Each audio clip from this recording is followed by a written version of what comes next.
ET has learned Tupac's family has hired famed attorney Alex Spiro to investigate any possible link between Diddy and Tupac's 1996 drive-by shooting and death. Just when you thought the drama couldn't get any crazier, Diddy finds himself in the spotlight once again.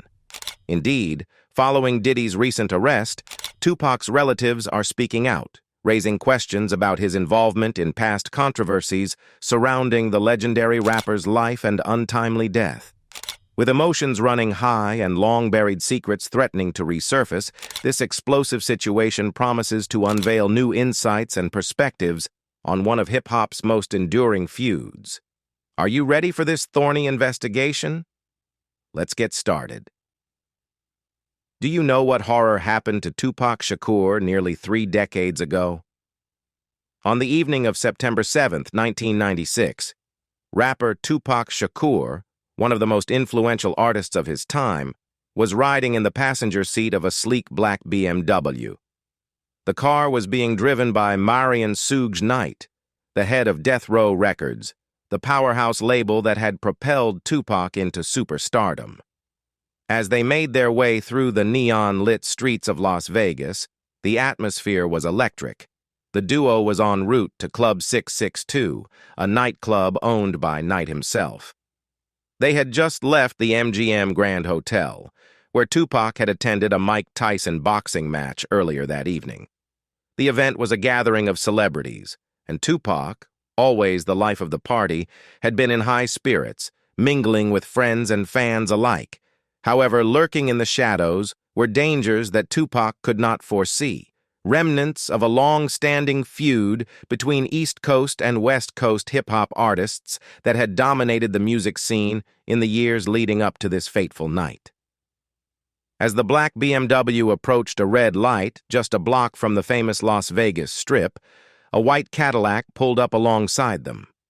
In the vehicle were several members of the Southside Compton Crips, a notorious gang with a reputation for violence.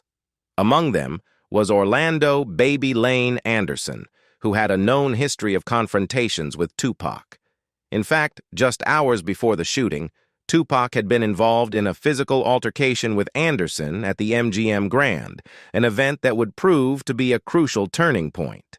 According to court filings by Las Vegas prosecutors, Anderson initially attempted to shoot at Tupac, but realized he did not have the right angle.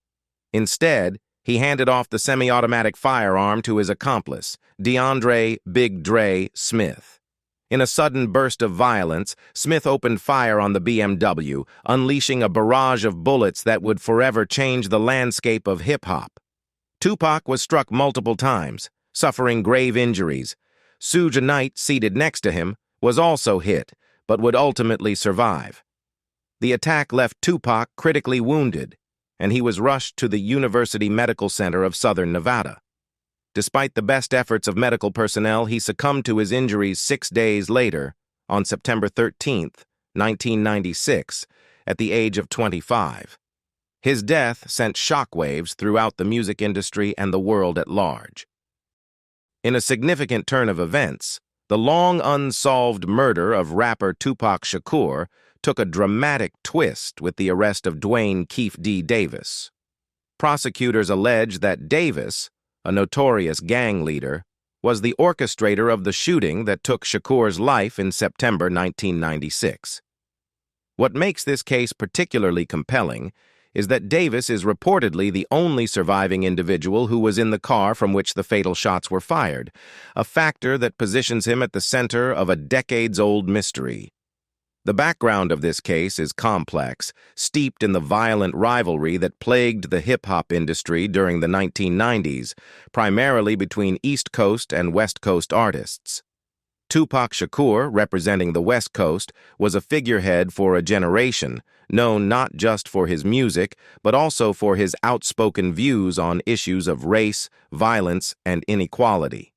Meanwhile, Sean "Diddy" Combs, then known as Puff Daddy, emerged as the face of East Coast hip-hop, with a powerful influence that shaped the genre's commercial success.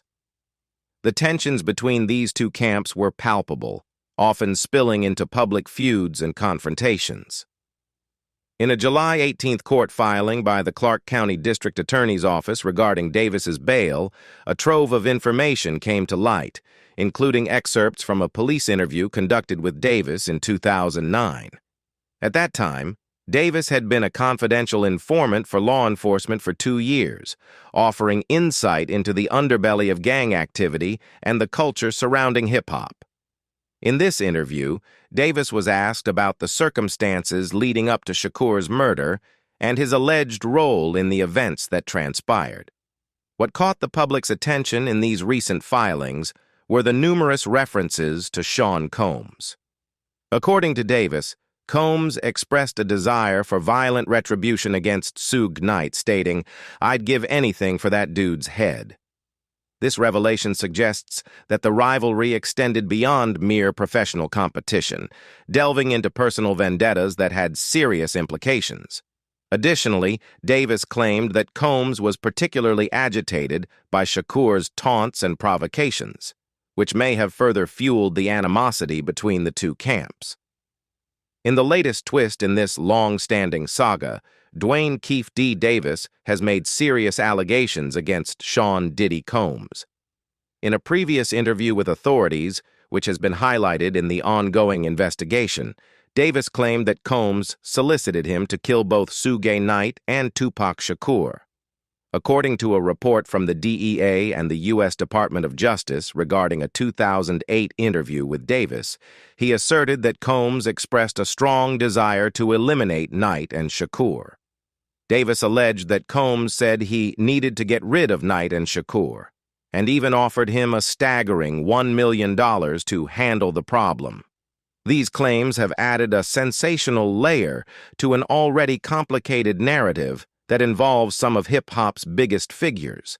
The accusation suggests a level of premeditation and orchestrated violence that raises numerous ethical and legal questions about the culture of rivalry and aggression in the hip-hop community during the 1990s.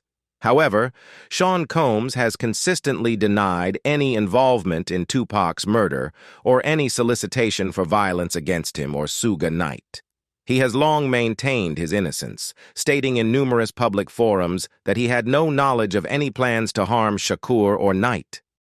In a statement made to People on July 24th, a public information officer for the Las Vegas Metropolitan Police Department reiterated that Sean Combs has never been considered a suspect in the Tupac Shakur homicide investigation. Furthermore, Combs has never faced charges related to the murder, which underscores the legal complexities surrounding the case. In a 2008 interview with allhiphop.com, Combs vehemently condemned the allegations, describing them as beyond ridiculous and completely false. He specifically addressed a retracted Los Angeles Times story that claimed he had prior knowledge of Shakur's death. Combs firmly stated, "Neither Biggie, Smalls, the late rapper, nor I had any knowledge of any attack before, during, or after it happened. It is a complete lie to suggest that there was any involvement by Biggie or myself." His strong denial reflects his determination to dissociate himself from the violent incidents that marred the hip-hop scene during that era. In the immediate aftermath of the tragic shooting, Tupac Shakur was rushed to the University Medical Center of Southern Nevada, where he faced a dire and precarious situation. The severity of his injuries was staggering. He had been struck by 4 bullets, 2 of which had penetrated his chest. The damage was extensive, leading doctors to make the harrowing decision to remove his right lung in a desperate attempt to save his life. The surgery was grueling, and Tupac remained in a state of critical condition, reliant on a respirator in the intensive care unit. Suge Knight, the head of Death Row Records and Tupac's companion in the vehicle during the shooting, was also injured, but far less severely. He sustained only minor injuries, having been grazed in the head by a bullet fragment. The contrast in their injuries was stark, highlighting the randomness and brutality of the attack. While Knight would eventually recover, the emotional and psychological scars from that night would linger for years to come. As Tupac lay fighting for his life, the world held its breath. The rapper was not just a musician, He was a cultural icon whose voice resonated deeply with a generation. His lyrics often tackled issues of systemic racism, poverty, and violence, making him a spokesperson for those who felt voiceless. Fans, friends, and fellow artists flocked to the hospital, hoping for a miracle. Despite the prayers and well wishes, Tupac's condition remained precarious. For 6 days, the battle raged within Tupac's body, but ultimately, on September 13, 1996, he succumbed to his injuries. He was only 25 years old. His death sent shockwaves through the music industry and beyond, marking the loss of one of the most talented and influential figures of his time. The impact of his passing was profound, sparking an outpouring of grief and tributes from fans and fellow artists alike, many of whom recognized that the world had lost a unique voice that spoke to the struggles and aspirations of marginalized communities. In the years following Tupac's murder, the case quickly went cold, much to the frustration of his family, friends, and fans. For many, it was incomprehensible that someone as prominent as Tupac could be murdered in such a public and brutal manner. And yet, justice seemed elusive. The investigation suffered from a lack of leads, witness cooperation, and the growing tension within the hip-hop community. Speculation ran rampant, with conspiracy theories and rumors about who might have been responsible swirling in the media and among fans. The public's appetite for answers only grew, yet few updates emerged from law enforcement. It wasn't until earlier last summer that the Las Vegas Metropolitan Police Department made headlines by announcing the reopening of the investigation into Tupac's murder. The decision was met with a mix of hope and skepticism. Could new evidence or leads finally bring closure to a case that had haunted the music community for decades? Law enforcement officials have indicated that they are committed to pursuing every avenue to uncover the truth behind the murder, a pledge that resonates deeply with those who continue to seek justice for Tupac. Dwayne Keefe D. Davis stands at a pivotal juncture in a case that has haunted the music world for nearly 3 decades. As the uncle of Orlando Anderson, who was later killed in a gang shooting in 1998, Davis is not only a key figure in the investigation, but also one of the last living witnesses to the murder of Tupac Shakur. His involvement in the case has taken a dramatic turn with the recent announcement by prosecutors that Davis masterminded Shakur's killing as an act of revenge stemming from an escalating gang feud connected to his nephew. Davis, now 61 years old, was arrested on September 29, 2023, and subsequently charged with the murder of Tupac Shakur. The arrest marks a significant development in a case that had been mired in ambiguity and speculation for years. Prosecutors allege that the shooting was the culmination of a vendetta linked to gang rivalries, adding a layer of complexity to an already intricate narrative involving violence, fame, and the hip-hop culture of the 1990s. Davis's own admissions have contributed to the prosecution's case. In various interviews, including a notable one for a BET documentary, he detailed his alleged role in the planning and execution of the killing. Additionally, he recounted his experiences in his memoir, Compton Street Legend, which provides insight into his life and the environment that shaped it. These confessions, however, do not come without caveats. Davis has pleaded not guilty, and his attorney, Carl Arnold, has made a compelling case regarding the legal implications of such confessions. Arnold emphasized the legal principle that a defendant cannot be convicted solely based on their confession. The state must present corroborating evidence that proves guilt beyond a reasonable doubt. This fundamental aspect of the justice system serves as a critical pillar of Davis's defense strategy. Arnold's statement reflects a keen understanding of the intricacies involved in high-profile criminal cases, especially those steeped in public scrutiny and media frenzy. Moreover, Arnold pointed out that the public is well aware of the various motivations behind why individuals may confess to crimes, which can range from coercion to seeking notoriety. he expressed optimism about Davis's prospects at trial, indicating that they believe in their client's innocence and anticipate a favorable outcome. In this context, the defense team appears to be preparing a robust strategy to challenge the prosecution's claims and highlight any potential weaknesses in the evidence presented. Despite the anticipation of mounting a defense, Davis has been denied bail, a decision that underscores the gravity of the charges against him and the public interest in the case.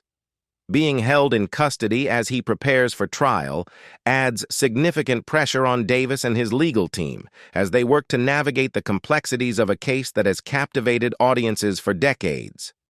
The upcoming trial, scheduled for November 4th, promises to be a significant event, drawing attention not only from those who followed Tupac's career, but also from the broader public interested in the intricacies of criminal justice and gang-related violence. The ongoing saga surrounding Tupac Shakur's murder continues to unfold, with new details emerging from a recent 179-page filing by prosecutors in response to Dwayne Keefe D. Davis's request for a reconsideration of his bail conditions. This filing not only provides a detailed account of the events leading up to the fateful shooting, but also sheds light on the complex web of rivalries and affiliations that characterized the hip-hop world in the 1990s. According to the court documents, the hours leading up to the shooting were marked by high tensions and confrontations. On the evening of September 7, 1996, Suge Knight, the head of Death Row Records, along with members of his gang, Mob Piru, were present at the MGM Grand Hotel in Las Vegas to witness a boxing match where Mike Tyson faced off against Bruce Seldon. The atmosphere in the casino was electric as Tyson delivered a knockout, celebrating his victory in front of a packed audience. After the fight, the members of Mob Piru encountered Orlando Anderson, a member of the Southside Compton Crips and a rival affiliated with Bad Boy Records, the label headed by Sean Diddy Combs. This chance meeting was no mere coincidence. It was the spark that ignited a chain of events leading to Tupac's murder. Prosecutors allege that tensions were already simmering between the two factions, as Anderson was recognized by the gang members from a prior altercation.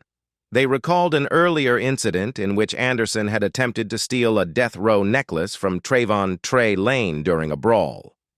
This history of conflict undoubtedly heightened the stakes and contributed to the violent confrontation that followed. The layers of complexity surrounding Tupac Shakur's murder continue to deepen, with revelations drawn from Dwayne Keefe D. Davis's 2009 police interview.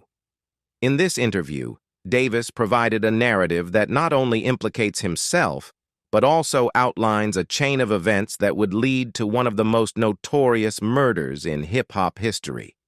According to Davis, the night of the shooting was marked by an altercation between Tupac, Suge Knight, and Trayvon Trey Lane, and Orlando Anderson, the young gang member associated with Bad Boy Records. Davis recounted that this confrontation left Anderson injured, setting the stage for escalating tensions between the two rival factions. The implications of this violence were profound. The very fabric of the hip-hop community was being torn apart by gang affiliations and personal vendettas, and Tupac was firmly entrenched in the eye of this storm. As the situation escalated, Davis claimed to have encouraged his associates, Anderson, DeAndre Big Dre Smith, and driver Terry Brown, to approach Knight and Shakur. This is a critical point in Davis's account. It suggests a premeditated intention to confront the Death Row Records executives. In the context of gang culture, such confrontations often serve as a means to reclaim respect or retaliate against perceived slights, making the dynamics of this encounter particularly volatile. Davis's insistence on supporting his associates indicates that he was not merely an observer, but rather an active participant in the tensions that fueled the events of that fateful night. Moreover, Davis's testimony underscores the intricate relationships and power dynamics within the hip-hop world during the 1990s. The rivalry between Death Row Records and Bad Boy Records was not only a matter of business competition, but also deeply intertwined with gang culture. The involvement of gang members added an element of danger and unpredictability to the interactions between artists and their entourages. This volatile mix of egos, territorial disputes, and cultural pride ultimately culminated in violence, which claimed the life of one of music's most influential figures. In his account, Davis also suggested that Tupac was embroiled in a situation that did not unfold as he might have anticipated. This insight hints at a broader narrative of Tupac's life, marked by an ongoing struggle against the dangers that accompanied his fame. Tupac was not only a celebrated artist, but also a figure who often found himself at the center of conflicts, both personal and professional. His reputation as a fierce and outspoken advocate for marginalized communities clashed with the realities of the gang culture surrounding him, leading to situations that spiraled out of control. In a 2009 police interview, Keefe D. Davis shed light on a multitude of critical elements surrounding the murder of Tupac Shakur, revealing the connections and motivations that fueled the violent conflicts of the era. The revelations from this interview not only implicate Davis but also bring into question the involvement of prominent figures within the music industry, specifically Sean "Diddy" Combs, who was known as Puffy at the time. During the interview, Davis disclosed that he had obtained a .40 caliber Glock firearm from his drug trafficking associate, Eric "Zip" Martin. This detail is pivotal, as it establishes a direct link to the tools that would be used in the shooting of Tupac, highlighting the intertwining of drug culture and gang violence that was prevalent in the hip-hop scene during the 1990s. The weapon, acquired in the context of drug trafficking, illustrates how the undercurrents of criminal activity were often a backdrop to the public personas of the artists involved. Homicide detective Dan Long, seeking clarity on the roles of various individuals involved in the case, posed a direct question about Combs. Puffy Combs. Does he play a role in this thing? Davis's response was unequivocal. Yeah, I think he did. That's what we think. That's the word on the street. This assertion not only points to the pervasive rumors that circulated within the hip-hop community, but also suggests that there was a broader awareness of potential connections between Combs and the violent fallout surrounding the rivalry between Death Row Records and Bad Boy Records. Davis went on to describe Combs as being terrified of Suge Knight, the head of Death Row Records.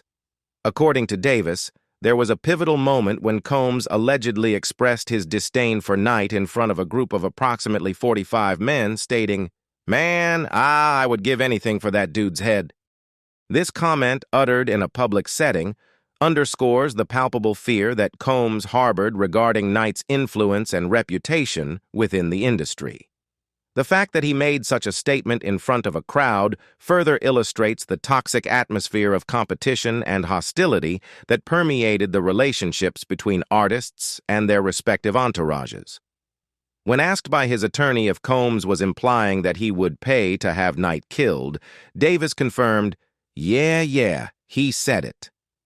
This assertion carries significant weight, as it suggests not only a potential motive for violence, but also highlights the extreme measures that individuals might consider in their pursuit of power and control within the competitive landscape of the music industry.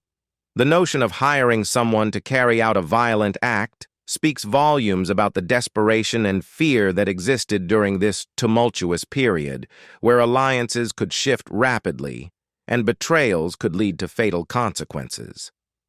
The hip-hop landscape of the 1990s was rife with rivalries, alliances, and public feuds that shaped the careers of many artists and producers.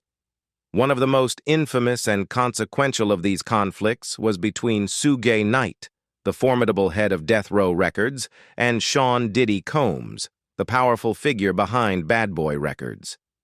Their rivalry came to a head during the 1995 Source Awards, an event that would serve as a catalyst for the escalating tensions that ultimately led to tragedy.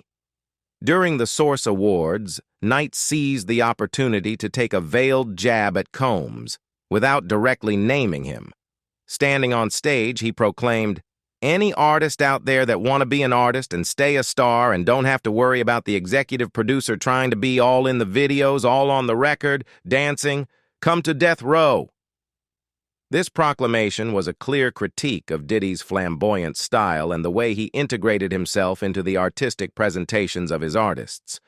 Knight mocked Combs's penchant for inserting his ad-libs into tracks and appearing prominently in music videos, suggesting that such behavior detracted from the artistry of the musicians under Bad Boy Records.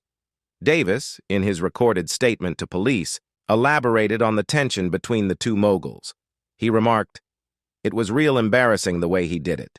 His comments highlighted not only the public nature of Knight's criticisms, but also the intimidation factor Knight wielded in the hip-hop community. According to Davis, Diddy was genuinely fearful of Knight, even expressing reluctance to travel to California where Knight's influence reigned supreme. This dynamic of fear and rivalry was emblematic of the larger conflicts playing out in the industry, with artists and executives navigating a treacherous landscape. The rivalry took a darker turn, following a series of personal confrontations between artists from both camps. Detective Dan Long, during his 2009 interview with Davis, broached the topic of potential conflicts between Combs and Tupac Shakur. Davis stated bluntly that Tupac had disparaged Diddy, calling him derogatory names, indicating that the animosity between these two figures was not merely professional but deeply personal. Davis recalled that Tupac had expressed his disdain, saying, "Yeah, that dude," showcasing the level of contempt that existed. This animosity had roots in a significant incident in 1994 when Tupac was shot 5 times in the lobby of Quad Studios in Times Square. Following this violent encounter, Shakur alleged that Diddy and the Bad Boy crew had set him up, a claim that has been vehemently denied by Combs. The fallout from the shooting marked a turning point in the relationship between Tupac and Diddy, transforming a competitive dynamic into one filled with suspicion and hostility. In the aftermath of Tupac's shooting, the rivalry escalated further. Combs released the single Who Shot Ya by the notorious B.I.G. a year later, which was widely perceived as a thinly veiled response to Tupac's allegations. The track added fuel to the already raging fire, with many interpreting it as a direct attack on Shakur. In retaliation, Tupac unleashed the infamous Hit 'Em Up, a scathing diss track that targeted both Biggie and Diddy. This song pushed their rivalry to the brink, further entrenching the conflict within the public consciousness and solidifying the narrative of a feud that was not just about music, but also about personal betrayals and deeply rooted animosities. According to a grand jury exhibit referenced in court filings, a pivotal conversation took place between Combs and Davis shortly after Shakur's assassination. Allegedly, Combs reached out to Davis inquiring, "Is that us?" This query reflects Combs's desire to determine whether the Southside Crips, the gang Davis was affiliated with, were responsible for Shakur's death. The court filings capture a moment of twisted pride in Davis's response, as he reportedly replied, "Yes," signaling not only a sense of accomplishment but also the deepening ties between the gang and the music industry's more shadowy dealings. Davis's assertions reveal a chilling reality. The murder of Tupac was not merely a tragedy, but an opportunity for financial gain.